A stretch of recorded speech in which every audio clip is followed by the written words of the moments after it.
Bíblia está usando para espécie é diferente da palavra que nós estamos habituados hoje em dia. Quando eu falo espécie, a palavra bíblica para espécie se traduz como um tipo básico.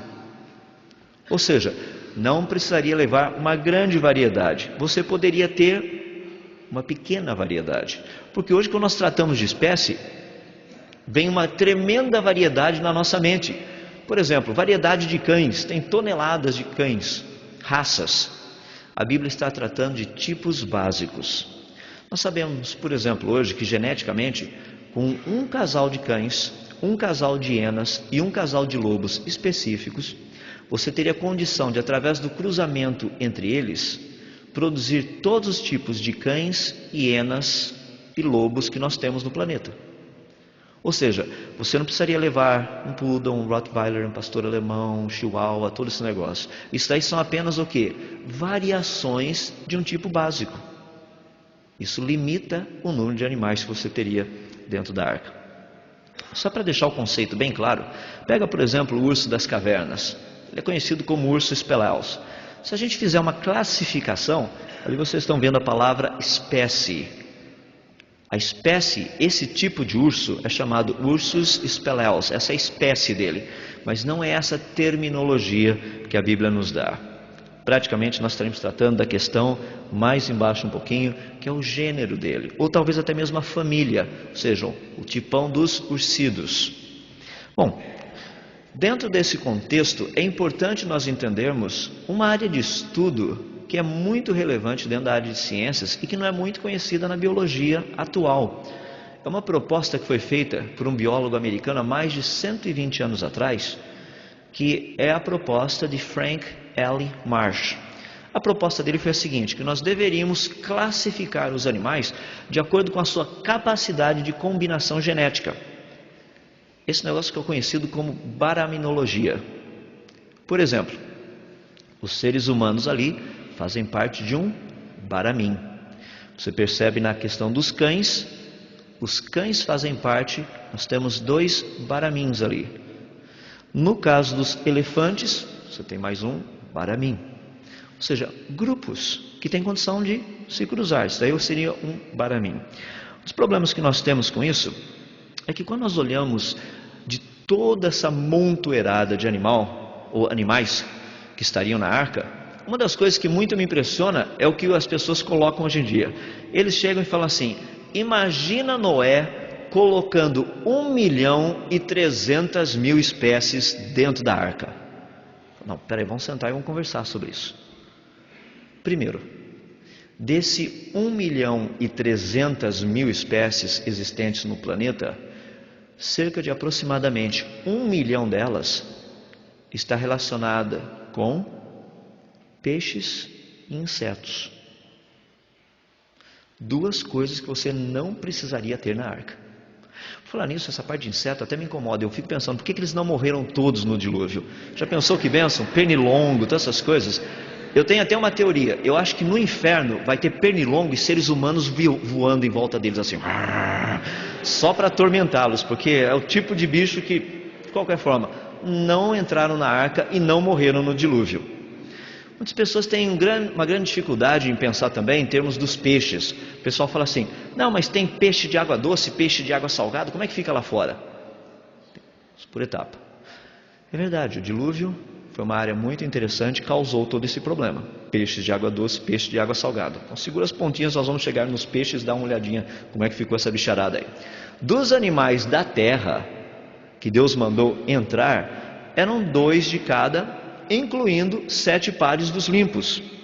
A quantidade era muito grande, dá para a gente ter uma ideia. Uma das perguntas que sempre as pessoas fazem para mim é o seguinte, já imaginou Noé tentando colocar toda essa bicharada dentro da arca, e daqui a pouco vem um dos filhos correndo atrás e fala, pai, escapou o papagaio, e vai todo mundo correndo atrás do papagaio, e pega o papagaio, traz o papagaio de volta, e coloca o leão, daqui a pouco chega um dos filhos lá e fala, pai, tá um pequeno probleminha lá, o leão está reclamando de fome, entende? A jaula do leão está do lado da jaula da ovelhinha, então está tendo um problema sério por ali. As pessoas tentam às vezes olhar a coisa de um ponto de vista que foge à realidade. Deus mandou colocar 2 de cada um deles. É interessante que Deus disse dos que têm fôlego de vida. A ideia de fôlego de vida é principalmente fôlego de vida nas suas narinas. Ou seja, eles respiram como a gente respira. Dentre esses animais, vamos ser bem honestos, dos da terra, tinha um problema sério, né? Porque tem animais domésticos, tem animais selvagens, tinha até dinossauro. É um problema sério. Você sabe como é que funciona a questão de dinossauro. São meio desajeitados, são ligeiramente grandes, ocupam um grande espaço. Imagina cuidar de tudo isso. Quando nós estamos tratando de uma vida de vitória, como nós temos conversado aqui esses dias, tudo faz parte do pacote.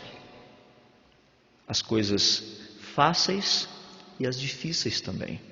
Como tratar com essas situações às vezes complicadas, com toda essa bicharada. Imagina você tentando colocar um elefante na arca. Levar um coelhinho, todo mundo gostaria, né? Pega um coelhinho e tudo mais. Agora chega o seu pai e fala assim, agora é a hora do elefante. Eu acho que sem olhar para o Jafé e falava, deixa para o cão levar. Chegava um outro lá, aparecia um jacaré. Já pensou um jacaré? Quem que vai levar o jacarezinho para dentro? Eu acho que sem olhar para o cão olhar para o Jafé, falar assim, eu acho que o pai tem mais prática com esses negócios. Não tem não, deixa o pai levar o jacarezinho lá dentro, então o pai põe o jacaré lá dentro. Não eram coisas do dia a dia que eles tinham que tratar? Pegar esses animais e colocá-los todos lá dentro? Eu creio que as aves teriam sido os animais que teriam dado maior trabalho para eles. Imagina a revoada de pássaros que não era. Eu gostava de olhar assim, principalmente em liçãozinha de escola dominical, porque você via aquela tonelada de passarinhos, todos voando bonitinhos assim, indo em direção à arca, né? Eu creio que Deus os levou até ali, sem dúvida. Mas eu ficava pensando como que esse negócio funcionou, porque toda essa bicharada... A gente gosta muito de pavão, não gosta? É tão gostoso acordar de manhã cedo com essa barulheirada que pavão faz. Eu, por exemplo, lá em Limeira, onde eu moro, eu tenho um grupo de bem-te-vis que eles fazem a fineza de todos os dias pela manhã avisar que eles já acordaram. 6:30 da manhã, essa molecada faz um zoê. Depois que a gente fica sabendo que eles acordaram, adivinha o que eles fazem? Eles vão embora. Daí larga a gente acordado ali o tempo todo. É um problema. O que acontece com tudo isso? Imagina Noé com toda essa bicharada. Daí começam os problemas, né? Tem os répteis. Dentre os répteis tem os pequenininhos, tem os grandões. Esse contexto dos animais me fascina por 2 pontos. Primeiro, eu já mencionei que Deus fez a escolha do material genético. Eu fico imaginando Noé colocando toda essa bicharada dentro da arca, nos lugares certos e nas jaulas certas. Obviamente essa molecada não ficava solta dentro da arca. Já imaginou? Toda essa bicharada solta que não aconteceria, de repente vem uma onda, a arca, ups, e lá vai elefante, lá vai dinossauro, lá vai todo mundo para a cozinha, entende? Clunk, lá atrás. Fica todo mundo achatado. Tinha que ficar todo mundo bem preso, bem colocado, para não termos esses problemas. Eu creio que Noé pensou até mesmo em todos esses detalhes. O segundo, que para mim é muito interessante, fascinante nesse contexto, é o fato de que Noé, sábio como era, soube como ajeitar todo esse pessoal numa maneira em que eles iriam sobreviver todo o tempo. Não era só encostar. Deixa encostado e depois a gente vai ver como é que fica. Não, tinha que ter um lugar certo já ir chegando e já colocando toda a bicharada no seu devido lugar. Uma das coisas que eu já pensei e repensei até hoje, eu gostaria demais de que alguém descobrisse a arca para ver a parte interna dela, especificamente, seria para a gente saber dos detalhes, como é que Noé pôde ter uma ideia de quantos animais iriam entrar na arca. Eu sei que não era fazendeiro, será que também ele era zoólogo? Ou seja, ele sabia do número de espécies ou de tipos básicos que existiam para saber onde colocar todo esse negócio? Bom, de qualquer forma, isso aí são coisas ainda que a gente está trabalhando em cima e pensando a respeito. Na parte dos peixes, essa é a parte mais tranquila. Assim não tem muitos problemas, porque o que mais tinha fora da arca era água. Então não seria o problema maior. Mas resta aquele problema que o pessoal fala, mas como é que fica essa questão de peixe de água doce e peixe de água salgada? Hoje, com vários estudos que nós fazemos, inclusive fora do planeta Terra, utilizando, por exemplo, o planeta Júpiter, nós vemos que existem lugares em que coisas diferentes não se misturam com facilidade. Por exemplo, o planeta Júpiter tem muitos gases na sua atmosfera. E você percebe que claramente que esses gases não se misturam. Tem aquele famoso olho vermelho, que já está lá em cima há mais ou menos quase 300 anos, pelo menos, se não fizer mais tempo. É um mega furacão que dá para você colocar quase 5 terras dentro dele, e ainda sobra espaço. É um furacãozinho assim, meio light. Imagina o contexto. Esse negócio